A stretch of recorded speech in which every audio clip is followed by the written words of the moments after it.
nothing better than encountering a monster and just having a hell of a time trying to kill it.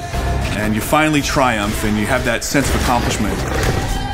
You know, there may be 10 ways to defeat this enemy. One way is the best, and you figuring that out is what makes that exciting. I think one of the challenges in making a new fantasy world that's unknown to players is it needs to feel familiar without being just a clone of things that are done before. Get it? Yep. All right. We've sort of taken a very dark spin on some of the classic creatures you might expect to find in a fantasy game. As if we didn't have enough troubles. As an animator, we have some great creatures in the game that are super fun to hand key. We look at references, spiders and alligators, reptiles, birds, all these things. And it's going on the stage and shooting all day in motion capture. Action. The studio here is great to just fire it up. You could take an idea, motion capture it, process it, and put it in the game, you know, the same day. Run for it! We're trying to give the player an experience of wanting to move through the areas and kill all the creatures that are stopping them, not just for the sake of killing the creatures, but to find out what's going on. Somebody please! Help me! We have a core creature, which is the Wargar. Their race is kind of what was underneath this town. And somehow they got perverted. Something happened. They're kind of reptilian looking, and we kind of just try to creep them out a little bit, so you look at tarantulas and just get that kind of feel. Their deepest desire is to become like spiders.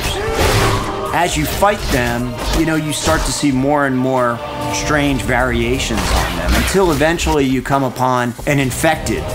And an infected has actual spider legs. You come up to him and you start to realize, hey, this guy's got magic. And he's also teleporting all over the place. So you're like, you're just about to shoot him and he goes off to another place. Fast, threatening, super intense, kind of creepy, pretty effective. Great. More bugs. I like the Minotaur, because they charge the crap out of you.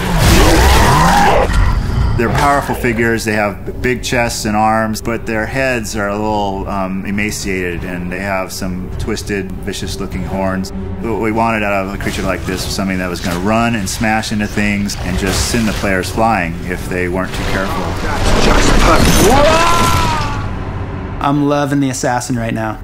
She's a very kind of sexy, quick character that takes on the guys and pops through different environments. Basically, her head is on a staff, and she also teleports like the infected Wargar. What she does is she'll place this staff in the world, and you're like, you know, what the hell's going on? Next thing you know, this staff is fighting you, and she's fighting you. Anuvin is the dark force behind whatever badness is happening throughout the land. But it's not clear at all what it is that he's really up to. And we reveal that to the player slowly throughout the course of the game, and ultimately you find out who he is, and what he's up to. Good for you.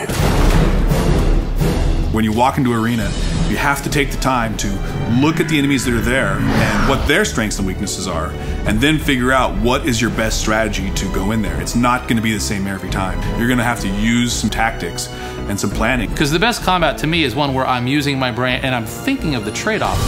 Action, chaos, then you take a breather and you get a story moment, and then it leads you on your path. I think overall it's just this really rich experience. It's a great world to delve into.